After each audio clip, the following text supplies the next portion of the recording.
खांसी में खून आने का मतलब ये नहीं कि लंग कैंसर है। ट्यूबरक्लोसिस जो इंडिया में बहुत कॉमन है, चेस्ट की बहुत सारी इन्फेक्शंस हैं जो इंडिया में काफ़ी कॉमन है, उनमें भी खांसी में खून आ सकता है। लेटेस्ट स्टेजेस पे आ रही है जिनका ट्रीटमेंट करना और मुश्किल होता जा रहा है, जिनके अंदर डेथ्स ज़्यादा कॉमन है। जो हम टोबैको पीते हैं ना सिगरेट्स में, उससे भी ज़्यादा है।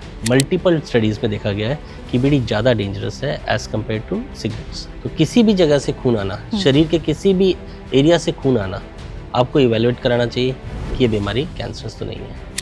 नमस्कार, आप देख रहे हैं द हेल्थ साइट और आज मेरे साथ हैं डॉक्टर नवीन संचेती, जो हमें बताएंगे कि आखिरकार इंडिया में लंग कैंसर के केसेस क्यों बढ़ रहे हैं, क्योंकि 1 अगस्त को हम मना रहे हैं world lung cancer day. Sir, बहुत बहुत स्वागत है आपका। आप एज अ ऑन्कोलॉजिस्ट रोज़ आपके पास केसेस आते हैं लंग कैंसर के। आज से 10 साल पहले और आज के केसेस में आप क्या डिफरेंस देख रहे हैं इंडिया में? मोस्ट इम्पॉर्टेंटली यंग लोगों को ये काफ़ी हो रहा है, स्पेसिफिकली नॉन स्मोकर्स को, फीमेल्स को। तो इससे एग्रेसिव डिजीज़ आ रही है, लेटेस्ट स्टेजेस पे आ रही है, जिनका ट्रीटमेंट करना और मुश्किल होता जा रहा है, जिनके अंदर डेथ्स ज़्यादा कॉमन है। तो नॉन स्मोकर्स और महिलाओं को ये हो क्यों रहा है? Majority of the time it's because of pollution. हम सब एनसीआर में रहते हैं। रिसेंटली एक जर्मन स्टडी हुई थी, उसने भी ये बताया कि 19 to 20% of the cases of lung cancer, मतलब 20% of the cases, large number, is because of pollution. चाहे वो इंडस्ट्रियल पोल्यूशन हो, चाहे वो व्हीकुलर पोल्यूशन हो, या गृहिणियाँ जो महिलाएं हैं जो घर में रहती हैं, एयर पोल्यूशन हो। तो ये किसी भी तरीके से हमारे लंग्स में जाता है, स्पेसिफिकली जो पार्टिकुलेट 2.5 जाता है और लिवर के अंदर स्कारिंग करता है, इन्फेक्शन करता है, और उसके बाद बीमारी हो जाती है।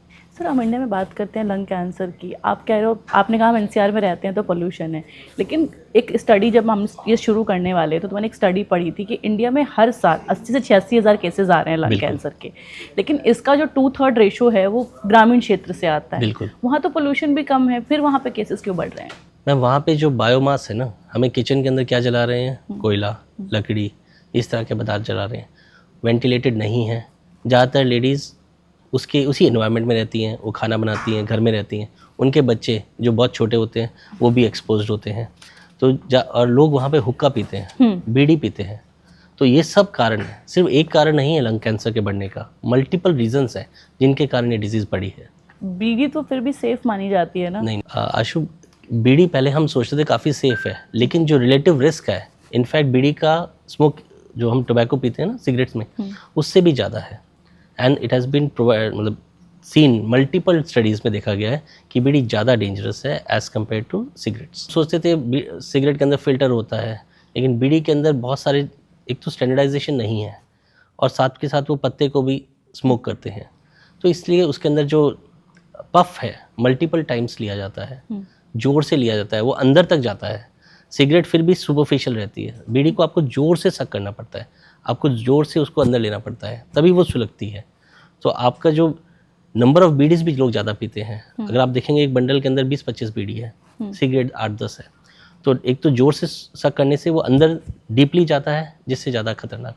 हुक्का में हमें बहुत लंबे टाइम तक उसको सक करना पड़ता है। लोग कहते हैं कि हुक्का के अंदर पानी है, जिससे वो फिल्टर हो जाता है, पर ऐसा नहीं है। It is almost the same. जो सिगरेट के अंदर जो पदार्थ है जो कार्सिनोजेनिक्स हैं, उतने का उतना ही हुक्का के अंदर है, और हुक्का बहुत लंबे टाइम तक चलता है। मतलब आप बैठे हैं, हुक्का पी रहे हैं तो 1 घंटे तक पी रहे हैं। सिगरेट आप पफ लेते हैं तो 8-10 पफ के बाद ख़त्म हो जाती है। हुक्का आप उसको और चीज़ डालते हैं, चारकोल भी डालते हैं, कई चीज़ें और डालते हैं, जिससे उसके जितने भी हानिकारक पदार्थ हैं, जो कई तरह के केमिकल्स हैं, जो कि क्लास 1 कार्सिनोजेनिक्स हैं। WHO ने उसकी क्लासिफिकेशन दे रखी है कि ये पर्टिकुलर केमिकल से ये बीमारी होती है। तो क्लास 1 कार्सिनोजेनिक्स हुक्का में काफ़ी ज़्यादा है, और that are same as compare to smoking. ग्रामीण क्षेत्र की हमने बात की, यहाँ पर हुक्के की बात की, तो इंडिया में तो एक बहुत बड़ा एग्रीकल्चर है जहाँ पर लोग कीटनाशक का यूज़ करते हैं। क्या उसकी वजह से लोग, मतलब मैंने गांव में देखा है जहाँ तक, मास्क नहीं लगाते हैं। जितने भी मेरे यूज़र्स हैं वो भी इसे रिलेट कर पाएंगे कि हम मास्क नहीं यूज़ कर रहे हैं, भाई टांगा और चल दिया डालने के लिए, हमें तो बस खेती बढ़ाने से मतलब है। क्या ये जो पेस्टिसाइड्स और ये जो हम यूरिया ये सब चीज़ें यूज़ कर रहे हैं, क्या उसकी वजह से भी इफ़ेक्ट होता है लंग्स पे? डेफिनेटली। जितने भी ये केमिकल्स हैं जो स्प्रे फॉर्म में है, स्प्रे फॉर्म मीन्स उनका जो मटेरियल है बहुत छोटे छोटे कणों में है, वो डीपली हमारे लंग्स पे जाता है। कोई भी हम प्रोटेक्टिव गियर तो कोई पहनता नहीं है, हम वाइड स्प्रेड यूज़ करते हैं, मतलब हमारी लैंड तो इतना ही है, 140 करोड़ से ज़्यादा लोग हैं हम, हमें 2 से 3 बार उससे फसल चाहिए, तो हम क्या यूज़ करेंगे? मल्टीपल इंसेक्टिसाइड्स, पेस्टिसाइड्स, मैन्योर, जितना भी यूज़ करेंगे वो हमारे लंग्स में ही जाएगा, और वो लंग्स में जाके क्रॉनिक इन्फ्लेमेशन कॉज करता है, खांसी कॉज करता है, इन्फेक्शन कॉज करता है। जब ये बार बार हो रहा है, प्रोलॉन्ग्ड इसकी हमारे एक्सपोजर है, जिसके कारण बीमारी हो जाती है। इससे मतलब क्या करना चाहिए, क्योंकि मुझे तो लगता है कि हर इंसान इससे प्रभावित है फिर तो। सबसे पहले जो भी ये चीज़ कर रहा है उसको खुद प्रोटेक्टिव मास्क पहनना चाहिए। जिस टाइम पे ये हो रहा है उसे ये देखना चाहिए उसके आसपास जो भी बच्चे हैं या जो भी घर है उसके अंदर उस तरफ ना जाए, और एक फिक्स उसकी क्वांटिटी है उतना ही स्प्रे करना चाहिए, क्योंकि जो स्प्रे करना है ना उसमें इतनी आइडिया नहीं है उसको कि कितने ml में क्या मिलाना है, क्या क्या चीज़ें मिलानी है, कितनी मात्रा में। तो एक सेफ लेवल तक उसको अगर मिलाएं तो ये फ़ायदा करेगी। अगर हम उसको ज़्यादा यूज़ करेंगे तो डेफिनेटली वो हमारे भी लंग्स में जा रही है और हमारे आसपास जो रह रहे हैं उनके भी लंग्स में जा रहा है। डॉक्टर नवीन, जब हम बात करते हैं इंडिया में लंग से जुड़ी किसी बीमारी की, चाहे वो लंग कैंसर हो, चाहे लंग से जुड़ी कोई और बीमारी हो, हमारे यहाँ खांसी बहुत कॉमन एक बीमारी है। मौसम बदलता है, खांसी हो जाती है, और हम उसे हफ्तों तक, महीनों तक छोड़ देते हैं, देसी नुस्खे यूज़ करने लगते हैं। क्या लॉन्ग टर्म जो खांसी होती है, मैंने एक इनिशिएटिव पढ़ा था, जैसे अभी आपने कहा गवर्नमेंट का, 3 हफ्ते से ज़्यादा खांसी टीबी हो सकती है। क्या हर खांसी टीबी है या वो लंग कैंसर की बीमारी भी हो सकती है? मैम, जैसे गवर्नमेंट ने भी कहा ना, 2 से 3 हफ्ते से ज़्यादा अगर आपको खांसी है तो आपको इवैल्यूएट कराना चाहिए। लंग कैंसर के ना कोई स्पेसिफिक साइन सिम्टम्स नहीं है, ये नॉर्मल इन्फेक्शन, COPD जो हम कहते हैं, एस्थमा कहते हैं, निमोनिया कहते हैं, वैसे ही साइंस एंड सिम्टम्स हैं। तो हम क्लैरिटी से नहीं कह सकते कि लंग कैंसर के सिम्टम है। बट अगर आपकी कोई खांसी है, आपको 2-3 हफ्ते हो गए, ट्रीटमेंट भी ले रहे हैं और ठीक नहीं हो रही, तो आपको इवैल्यूएट कराना चाहिए, पल्मोलॉजिस्ट या फिजिशियन को दिखाना चाहिए और रूल आउट कराना चाहिए कि कहीं ये खांसी इनहेरेंट कोई लंग कैंसर के कारण तो नहीं। तो पता कैसे चलेगा? इवैल्यूएट कराना चाहिए। सबसे कॉमन जो टेस्ट होता है उसको कहते हैं लो डोज CT स्कैन, जिसमें काफ़ी कम डोज होती है रेडिएशन की। अगर हम वो कराएं तो हमें छोटी से छोटी गांठें जो कि सस्पिशियस है वो हमें पता चलेंगी, और हम उनको इवैल्यूएट कराएंगे कि वो बीमारी कैंसरस तो नहीं।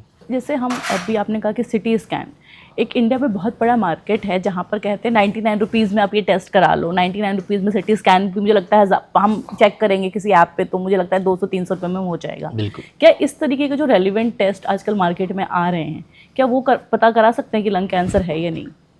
लंग कैंसर जैसे कि मैंने कहा बहुत कॉमन सिम्टम्स हैं, तो हमारे को सबसे कॉमनली कैसे पता चलेगा?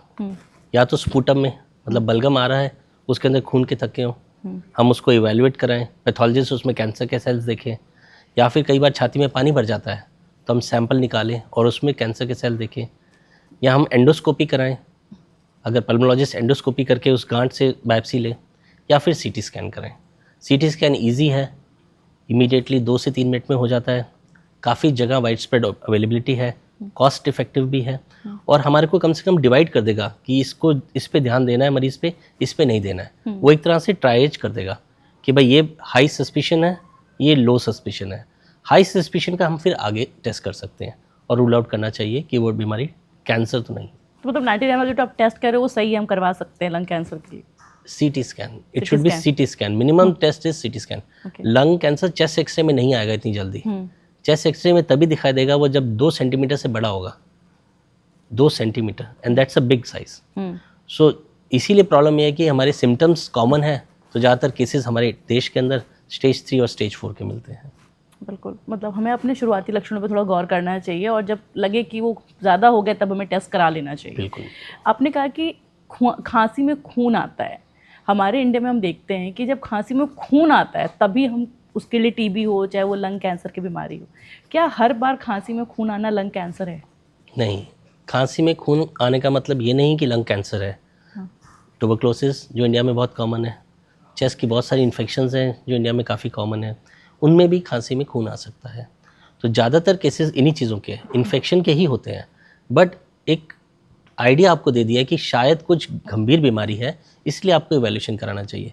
तो किसी भी जगह से खून आना, शरीर के किसी भी एरिया से खून आना, आपको इवैल्यूएट कराना चाहिए कि ये बीमारी कैंसरस तो नहीं है। आपने कहा कि कैंसरस तो नहीं है, टेस्ट करा लेना चाहिए। अब मान लीजिए किसी ने टेस्ट भी करा लिया और उसकी फैमिली में कोई लंग कैंसर का केस आ गया, तो उस सिचुएशन में फैमिली को क्या करना चाहिए? सबसे इम्पॉर्टेंट है इवैल्यूएशन कराने के बाद में एक कॉम्प्रिहेंसिव कैंसर सेंटर के पास जाके उसका ट्रीटमेंट कराएं। सबसे पहले कंफर्म करें कि जो हमें सस्पिशन है बीमारी ही है। सेकंड, कौन सी स्टेज की बीमारी है। कैंसर के स्टेजेस होते हैं, स्टेज 1, स्टेज 2, स्टेज 3, स्टेज 4। कौन सी स्टेज की बीमारी है और इस पर्टिकुलर स्टेज और इस मरीज़ का क्या ट्रीटमेंट होना चाहिए। केस को ट्यूमर बोर्ड में डिस्कस किया जाता है और ट्रीटमेंट स्टार्ट करना चाहिए। मान लीजिए लंग कैंसर का स्टेज आपने कहा 3rd या 4th में पता चलता है हमारे इंडिया में, तो 3rd में क्या ट्रीटमेंट देते हैं आप लोग? ज़्यादातर ऐसे केसेस के अंदर कीमोथेरेपी, टारगेटेड थेरेपी और प्रिसीजन मेडिसिन इम्यूनोथेरेपी आती है। 4th में कीमोथेरेपी और प्लस माइनस कभी कभी कुछ केसेस ऐसे होते हैं जैसे ब्रेन के अंदर पहुंच गया या हड्डियों में कहीं पहुंच गया तो हमें रेडिएशन भी देना पड़ता है। डॉक्टर नवीन, जब इंडिया में हम बात करते हैं किसी भी बीमारी की, मैं सिर्फ लंग कैंसर का नाम ही लूँगी, किसी की बीमारी की, हर चीज़ को हमारे इंडिया में लगभग, मैं जितना जानती हूँ क्षेत्र के हिसाब से, छुआछूत की बीमारी बोल दिया जाता है। किसी को कैंसर हो गया, स्पेशली इन कैंसर, मैं देखती हूँ कि लोग कहते हैं कि भाई उसके पास मत जाना, उसको मत छूना, वो आपको भी हो जाएगा। क्या लंग कैंसर के बारे में भी ऐसा कुछ है? लंग कैंसर और ज़्यादातर कैंसर कंटेजियस नहीं है। अगर ये कैंसर कंटेजियस होते तो हमें परिवार को, हमारे स्टाफ है उन सबको हो जाता। तो अगर आपके घर परिवार में किसी को भी लंग कैंसर या इस तरह के कोई कैंसर है तो ये मत सोचिए कि वो कंटेजियस है। आपको सावधानी बरतनी है कि उनको और इन्फेक्शन ना हो, उनकी इम्यूनिटी कम होती है, उनसे आपको होने के चांसेस बहुत कम है। It is almost negligible. तो लंग कैंसर कंटेजियस बिल्कुल नहीं है। आपको उस पर्टिकुलर पॉइंट एंड टाइम पे आपको आपके फैमिली मेम्बर का ज़्यादा ध्यान रखना पड़ता है। वो साइकोलॉजिकली वीक है, फिजिकली वीक है, वो सोच नहीं पा रहा, समझ नहीं पा रहा, तो उसकी आपको ज़्यादा सपोर्ट की ज़रूरत है, ना कि आप उसको एक कमरे में बैठा दें। तो कैसे सपोर्ट करेंगे? बेसिकली आपको उसका ट्रीटमेंट कराने में सपोर्ट करना है, उसको ये बताना है कि I am there with you, hand hold करना है और काफ़ी गलत चीज़ों से बचाना है। उसको समझाना है कि ये जो स्मोकिंग कर रहे हैं या ये तंबाकू ले रहे हैं, ये से बीमारी बढ़ती है। उसका खाने पीने का ध्यान रखना है, उसका योगा, एक्सरसाइज या फिजिकल एक्टिविटी का ध्यान रखना है।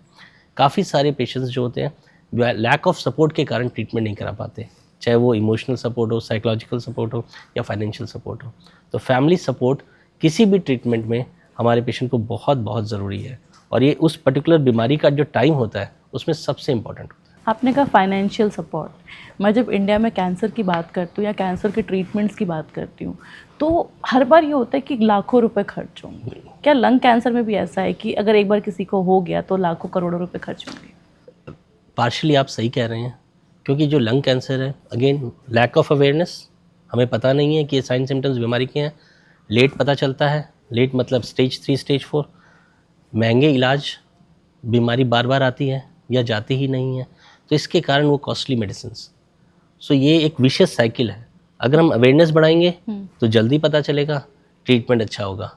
अवेयरनेस नहीं है, कंटिन्यू हम वही गलतियां कर रहे हैं जो पहले करते थे, तो बीमारी लेट आएगी और फिर उसके बाद सब कुछ खर्च करने के बाद में भी हम पेशेंट को बचा नहीं पाएंगे। कितना खर्चा जाता होगा अप्रॉक्सीमेटली अगर किसी को लंग कैंसर 3rd स्टेज पे है कोई व्यक्ति? तो डिपेंड करता है। गवर्नमेंट इंस्टीट्यूट्स में काफ़ी कम खर्चा आता है। गवर्नमेंट के बहुत अच्छी आयुष्मान योजना चल रही है। गवर्नमेंट के जितने भी बड़े इंस्टीट्यूट्स हैं, प्रीमियम इंस्टीट्यूट्स हैं, वहाँ पे 5 लाख रुपीस तक का ट्रीटमेंट फ्री ऑफ कॉस्ट है। प्राइवेट इंस्टीट्यूट्स में बिकॉज दवाइयाँ महंगी हैं, ज़्यादातर दवाइयाँ मल्टीनेशनल कंपनीज़ की है, पेटेंटेड है, इसलिए खर्चा काफ़ी आता है। पर ऐसा नहीं है कि खर्चा वो कुछ कम रेट की दवाइयाँ भी है, फर्स्ट हम वो देते हैं, वो नहीं काम करती तो हमें हायर मेडिसिन पे जाना पड़ता है, प्रिसीजन मेडिसिन, इम्यूनोथेरेपी, फिर ये लाखों में चला जाता है। तो 10 लाख 15 लाख का खर्चा आएगा अगर आपको एक बार लंग कैंसर हो गया तो? आराम से प्राइवेट में। और आपने कहा आयुष्मान योजना के तहत 5 लाख का डिस्काउंट मिल सकता है गवर्नमेंट के। अगर मैं वही इंस्टीट्यूट प्राइवेट इंस्टीट्यूट में वो काम कराऊंगा तो वो अगर 1 लाख का है तो गवर्नमेंट में तो ऑलमोस्ट 8-10 हज़ार में हो जाएगा। उसमें तो पैसे काफ़ी कम लगते हैं, तो आपका वो 5 लाख भी नहीं होगा। अगर CT स्कैन मुझे अपने हॉस्पिटल में कराना है, it will take thousands. Government में तो फ्री ऑफ कॉस्ट है वो चीज़ें काफ़ी फ़र्क पड़ती है। नवीन, आपने कहा जब हम स्टार्ट कर रहे थे ये पॉडकास्ट तो आपने कहा यंगस्टर्स को हो रहा है, आपने कहा यंगस्टर्स को जो लंग कैंसर हो रहा है 20 साल की उम्र में, 22 साल की उम्र में, उन्हें प्रिवेंशन के लिए क्या करना चाहिए? मोस्ट इम्पॉर्टेंट इज़ हम एक चीज़ को फॉलो करते हैं, FOMO, fear of missing out. अगर मेरे फ्रेंड्स स्मोक कर रहे हैं तो मैं अलग फील करूँगा अपने आप से। लोगों को मैचुज़म मतलब लगता है ना कि बॉयज़ को ऐसा लगता है कि सिगरेट पीने से अब तो गर्ल्स को भी लगने लगा है। तो ये बहुत बड़ा एक प्रॉब्लम है। सेकंड, आपने वेपिंग, ई सिगरेट्स, ये बहुत बड़ी प्रॉब्लम है स्पेसिफिकली हमारे देश में। अनरेगुलेटेड सेक्टर है, हमें ये नहीं पता कि हम उसमें डाल क्या रहे हैं, बस फैशन, एक फैशन की तरह हम उसको ज्वाइन कर रहे हैं। इन दो चीज़ों से हमें दूर रहना है, सिगरेट्स, ई सिगरेट्स, वेपिंग, और अपनी हेल्दी लाइफस्टाइल। जब आप यूथ हैं, 20-25 ईयर्स के हैं, उस टाइम आपका ना दिमाग प्लेन स्लेट की, मतलब प्लेट की तरह है। आप उस टाइम पे अपनी गलत आदतें अगर करेंगे तो आप तो परेशान होंगे ही होंगे, साथ में आपके आने वाली जनरेशन्स, उसमें भी ये प्रॉब्लम हो सकती है। तो आपको उसी टाइम पे ध्यान रखना है कि ये चीज़ें दूर रहनी है, इन चीज़ों से मुझे दूर रहना है और इन चीज़ों को अवॉइड करना है। और जहाँ पे ये चीज़ें हो रही है वहाँ मैं जाने में कम से कम कोशिश करूँ। डॉक्टर नवीन, जब कैंसर की बात करते मुझे लगता है जेनेटिक्स भी आनी चाहिए इसमें। क्या लंग कैंसर भी जेनेटिक्स, अगर मेरे फादर को था, दादाजी को था, क्या वो जनरेशन बाई जनरेशन आता है? जो स्टडीज़ है वो ये बताते हैं 6 to 8% लंग कैंसर के केसेस जेनेटिक्स में होते हैं। 6 to 8, नॉट मोर, बट उसके और भी काफ़ी सारे रीजंस हैं। जैसे जहाँ हम रह रहे हैं, जो हमारा एनवायरनमेंट है, अगर मेरे दादा का जो एनवायरनमेंट था, मेरा भी वही है, मेरे फादर का भी वही है, तो चांसेस बढ़ जाते हैं। जो उनका ऑक्यूपेशन था, जो उनकी डाइटरी हैबिट्स थी, तो ये मल्टी फैक्टोरियल है। जेनेटिक्स भी है, लेकिन उसके बाद में हम एक साथ ही रह रहे हैं ना। हमारा काम भी वैसा ही है, जैसे जूट का काम करते हैं, एस्बेस्टस का काम करते हैं, या माइनिंग का काम करते हैं, तो पूरी फैमिली में ही चल रहा है। तो उसके कारण, मल्टीपल चीज़ों के कारण वो हमारे इंसिडेंस बढ़ जाता है। तो genetics is a major factor in 6 to 8% cases. बाकी फैक्टर्स, एनवायरनमेंट जिसमें हम रहते हैं, डाइटरी, और जो हमारा ऑक्यूपेशन, वो भी एड अप हो जाएगा। बिल्कुल, अगर आप जेनेटिक्स भी कहीं ना कहीं है, आपका ऑक्यूपेशन क्या कर रहा है, आपका आसपास का माहौल क्या कह रहा है, ये भी डिपेंड करता है। डॉक्टर नवीन, जो ये पॉडकास्ट देख रहे हैं लोग, उन्हें आप क्या टिप्स देना चाहेंगे कि लंग कैंसर से बचाव के लिए या लंग से जुड़ी बीमारियों से बचाव के लिए उन्हें कौन सी ऐसी चीज़ों को रोज़मर्रा की लाइफ में अपनाना चाहिए? सबसे इम्पॉर्टेंट ये चीज़ है, 4 in 5 patients, means 80% lung cancer अभी भी सिगरेट्स और नॉन जो बीड़ी उसके कारण हो रहा है। तो हमें इन चीज़ों को अवॉइड करना चाहिए।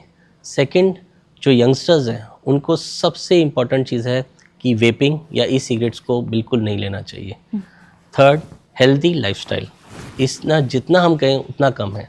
And fourth is you have to eat fresh fruits, vegetable, keep yourself hydrated and do yoga, physical activity. Yoga कितनी देर करना चाहिए? मैम एटलीस्ट 30 to 45 मिनट्स और at least 5 to 7 days, 5 days in 1 week minimum इतना करना चाहिए, जिससे हम अपने मन, मस्तिष्क और शरीर को स्वस्थ रख सकें। बिल्कुल, थैंक यू डॉक्टर नवीन इस सारी जानकारियों के लिए। लंग कैंसर एक ऐसा डिजीज़ है जो भारत में लगातार बढ़ रहा है। 7 to 8% जेनेटिक कारणों से है, बाकी कुछ हमारे प्रदूषण ने और कुछ जो हमारी आदतें हैं उन्होंने इस घातक बीमारी की जो संख्या है उसको बढ़ाया है।